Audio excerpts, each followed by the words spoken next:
जमीन पर कब्जे की कोशिश, विरोध करने पर साधु के साथ की मारपीट। खबर विस्तार से। मिली जानकारी के अनुसार पीड़ित रामानुज दास चेला स्वर्गीय रामवरण दास निवासी गुलचमन बाग हनुमानगढ़ी अयोध्या ने गंभीर आरोप लगाते हुए शिकायत दर्ज कराई है कि 5 जुलाई 2025 की सुबह करीब 6:30 बजे जब वह अपने निवास स्थान से शिव मंदिर पूजा के लिए निकले तो देखा कि पवन मिश्रा पुत्र जगदीश मिश्रा निवासी शिवपुर बैरागी जनपद बहराइच हाल मुकाम गुलचमन बाग हनुमानगढ़ी अयोध्या जो कि पूर्व में हनुमानगढ़ी से गलत गतिविधियों के चलते निष्कासित हो चुका है, उनकी जमीन पर जबरन दुकान लगवाने का प्रयास कर रहा था। पीड़ित के अनुसार उक्त व्यक्ति पहले भी इस प्रकार का प्रयास कर चुका है, जिस पर उन्होंने पुलिस को सूचना दी थी और पुलिस द्वारा मना करने के पश्चात उसने आगे ऐसा न करने का वादा किया था, किंतु पुनः वही प्रयास करते हुए जब प्रार्थी ने उसे दोबारा रोका तो पवन मिश्रा और पवन दास ने उन्हें धक्का दिया, लात घूंसे मारे और जान से मारने की धमकी दी। इस संबंध में पीड़ित ने थाना राम जन्मभूमि एवं वरिष्ठ पुलिस अधीक्षक अयोध्या को लिखित शिकायत देकर निवेदन किया है कि विपक्षी द्वारा की गई मारपीट और अवैध कब्जा प्रयास कर कठोर कार्रवाई की जाए तथा जमीन पर कब्जा रोके जाने के साथ प्राथमिकी दर्ज कर विधिक कार्रवाई की जाए। हमारा नाम हुआ रामानुज दास त्यागी और गुलचमन बाग स्थान हुआ। वहाँ बुलबुली बाबा के नाम से स्थान है। उनका 2 चेला है, एक पंजाबी बाबा और एक रामवरण दास जी। पंजाबी बाबा ना औलाद हैं, उनको कोई नहीं है और रामवरण दास के चेला हम मौजूद हैं। महाराज जी, आपका मामला क्या है ये बताइए। मामला सीताराम, वहाँ पंचायती राज है। पंच ने जिसको किया वो अपना लिया, फिर पंच विवश होके इसको क्या कहते हैं शेर सीधा बंद कर दिया, अपने बसंतिया पट्टी से निकाल दिया। तो भी जबरदस्ती 4-5 बापूत वहाँ रहता है स्थान में और यही मारता है। मतलब किसको निकाल दिया? और उसी को निकाल दिया, पवन को। अच्छा, पवन। हाँ, निकाल दिया। शेर सीधा सब बंद है जी। लेकिन जबरदस्ती रहता है। जिसका शेर सीधा बंद होता है हनुमानगढ़ी के नियमावली अनुसार, जिसका शेर सीधा बंद हो जाता है। और आज भी हुआ है, प्राण घाट तक हमला हुआ है, मारा पीटा गया, इनके चेले भी मारा गया है। ठीक है, कल मार खाए यहाँ सुबह। कानून वहाँ कोई कानूनी कार्रवाई वहाँ थाने में मौजूद आज में नहीं हुई तो लोग एसएसपी साहब के हाजिर मौके पे यहाँ एप्लीकेशन दिया गया, प्रार्थना पर दिया गया, यहाँ से आख्या मांगी गई है। महाराज जी, आपके साथ मारपीट इनके इंसाफ के लिए जो भी हो पाएगा सर, ये मारपीट हो रही है।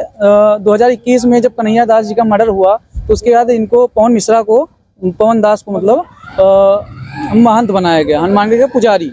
तो पुजारी बनने के बाद वहाँ पे कुछ पैसा मिलता है जो कि इन्होंने अवैध तरीके से उसका यूज किया। तो जब अवैध तरीके से इनको यूज किया तो महाराज जी ने उनसे कहा कि पवन ऐसा मत करो। तो उनके रोकने पर इनको समझा दिया गया। एक बार उन्होंने धमकी दी कि अगर आप हमारे बीच में कुछ भी बोलते हैं, कुछ भी करते हैं तो हम आपको जान से मार देंगे, उनके कन्हैया जी के मर्डर के बाद।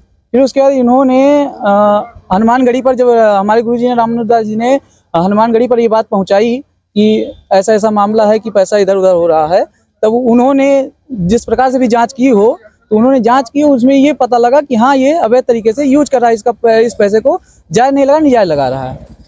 तब इनका शेर सीधा बंद कर दिया गया वहां से। और शेर सीधा बंद होने का मतलब ये है कि हनुमानगढ़ी से पूर्णतः निष्कासित कर देना। तो इनको निष्कासित कर दिया गया वहां से।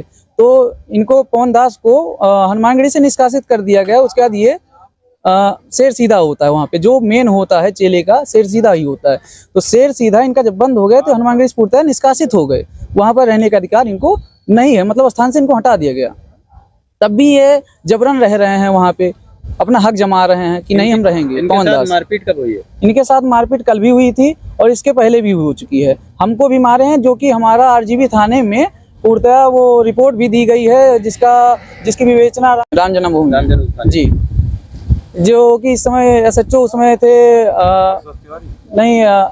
अभिमन्यु शुक्ला जी। थाने के द्वारा क्या कार्रवाई हुई? थाने के द्वारा कार्रवाई में उन्होंने कहा हम चार्जशीट लगा देते हैं, बाकी उसके अलावा कोई उनके ऊपर कार्रवाई नहीं की गई। घटना कब की है? घटना अगले महीने 17 तारीख की। शासन प्रशासन से क्या चाहते हैं आप? शासन प्रशासन से यही चाहते हैं कि न्याय मिले हम सभी को। जब हनुमानगढ़ी से निष्कासित कर दिया गया है, उसका कुछ नहीं है यहाँ पे, तो यहाँ पे भी हटाया जाए उसको।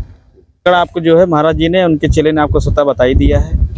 टोटल जो भी है मामला संपत्ति को लेके जमीनी विवाद को लेकर है और जिसका प्रार्थना पत्र वगैरह इन्होंने दिया। ये मामला कई सालों से चले जा रहे हैं और इसमें 2-3 हत्याएं भी शायद हो चुकी है और इनका भी धमकी दिया जा रहा है कि इनको भी धमकी दिया जा रहा है कि इनको भी मार दिया जाएगा। तो पवन मिश्रा दे रहे हैं और दूसरी चीज ये है कि निकाल दिए गए हैं। दूसरी चीज ये है कि अभी कल भी इनके साथ हाथापाई हुई, मारपीट हुई, बीच बचाव में इनके चले गए, उनको भी उन्होंने बहुत मारा।